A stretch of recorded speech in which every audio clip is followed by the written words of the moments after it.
Tableau বিতর্কের মাঝে India গেটে নেতাজির মূর্তি বসানোর সিদ্ধান্ত ঘোষণা। টুইট প্রধানমন্ত্রী। 23শে জানুয়ারি উদ্বোধন। মূর্তি তৈরি না হওয়া পর্যন্ত থাকবে হলোগ্রাম স্ট্যাচু। রাজনৈতিক মহলে শুরু আলোচনা। নেতাজি মূর্তি ঘোষণার পরও জারি ট্যাবলো তরজা। মূর্তি বসালে বাদ কেন ট্যাবলো? প্রশ্ন সৌগতর। একদিন আগে কেন মনে এলো রাজনীতির অভিযোগ অধীরের? নেতাজির দেখানো পথ থেকে বিচ্যুত মোদী সরকার, মন্তব্য নরেনের। 50 বছর পর সচ্ছে অমর জওয়ান জ্যোতি। ওয়ার মেমোরিয়ালে স্থানান্তর দাবি কেন্দ্রীয় সূত্রে। মোদী সরকারের বিরুদ্ধে সরব বিরোধী শিবির। তুঙ্গে রাজনৈতিক তরজা। उत्तर प्रदेश हाथेर मुखे इंगितपूर्ण प्रियंका। तो किसी और का चेहरा दिख रहा है? दिख तो रहा है ना सब जगह मेरा चेहरा।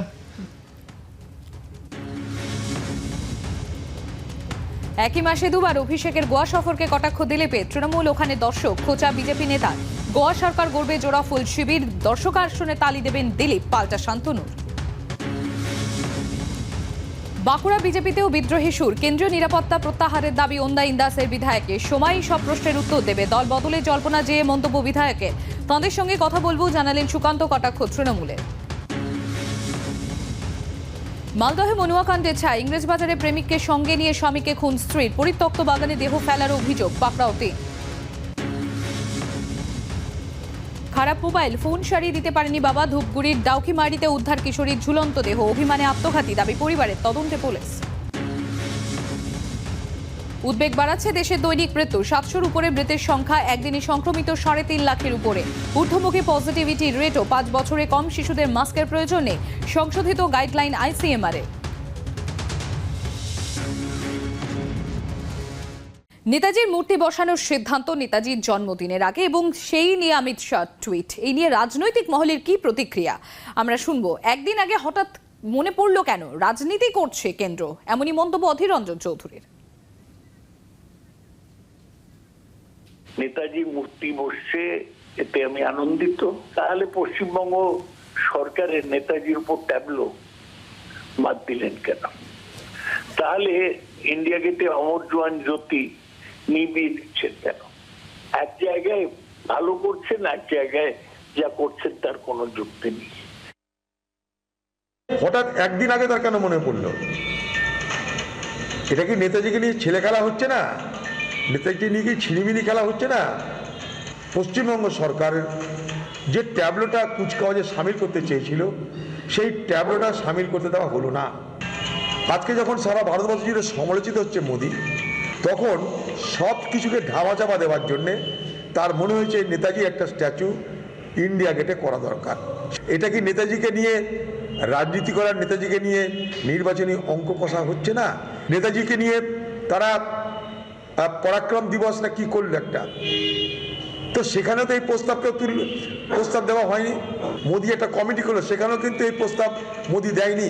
কিন্তু আজ যখন তার মুখ পুড়ছে, যখন কথার জবাব দিতে পারছে না, তখন তার মনে হচ্ছে নেতাজিকে এইভাবে ব্যবহার করলে সব দিক বাঁচিয়ে আমি কিছু করতে পারবো। আমার মনে হচ্ছে যে উনি একটা যেন পশ্চিমবাংলার সঙ্গে একটা কম্পিটিশনে নেমে পড়েছেন। পশ্চিমবাংলার যে ট্যাবলো, সেটা নেতাজিকে কেন্দ্র করেই তৈরি করা হয়েছিল। নেতাজির মূর্তি বসবে, এটা তো সত্যি আনন্দের কথা, কিন্তু বাংলার সঙ্গে কেন একটা কম্পিটিশনে গেলেন মোদিজি, এটা আজও আমার কাছে আশ্চর্যজনক ভাবে মনে হচ্ছে।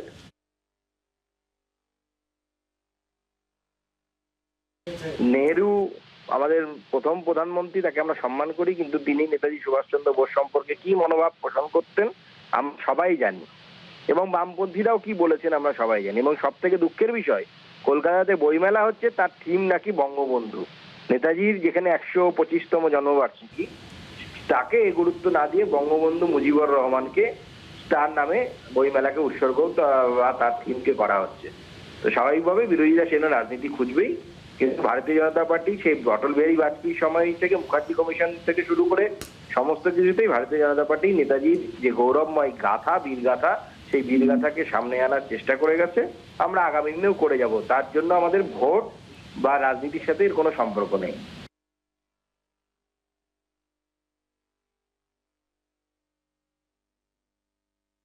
একটা ঘন্টা, একটা 24 ঘন্টা বাকি আছে তার জন্ম উৎসব আমরা সম্পূর্ণ করব আরম্ভ হয়েছিল গত বছরে।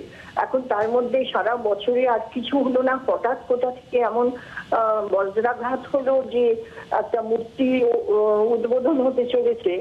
এবং আমার যতদূর মানে এইটুকু সময়ের মধ্যে অভিজ্ঞতা হচ্ছে ব্যাপারটা সম্পর্কে তাদের আপনজনেরাও বোধহয় খুব একটা বিশেষ অবগত নন। আমি তো নই, আমি কিছু বুঝতেও পারছি না।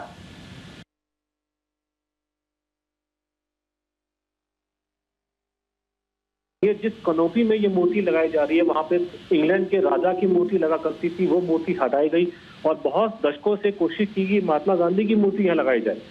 और ये वो जगह है जहां पर नरेंद्र मोदी का जो सेंट्रल विस्टा का जो उनकी लेगेसी है कि आने वाले 100 साल तक लोग उनको कम से कम याद रखेंगे, तो ये इससे बढ़िया जगह, इससे प्रेस्टिजियस जगह कोई नहीं हो सकती। तो हम काफी इससे खुश हैं कि इतने इम्पोर्टेंट जगह पे यही मूर्ति अगर दिल्ली के बाहर लगती, चाहे बहुत बड़ी भी क्यों ना होती, उसकी इतनी इंपॉर्टेंस नहीं होती जितनी इंपॉर्टेंस इस स्थान की है, क्योंकि ये इंपॉर्टेंस जगह की है। ये जगह भारत का सेंट्रल इलाका है, ये राजपथ पे मूर्ति लग रही है, जो देश का सबसे इम्पोर्टेंट रोड है। এখন নিউজ দেখুন আপনার সময় মতো, আপনার হাতের মুঠোয়, রাজ্য দেশ দুনিয়া।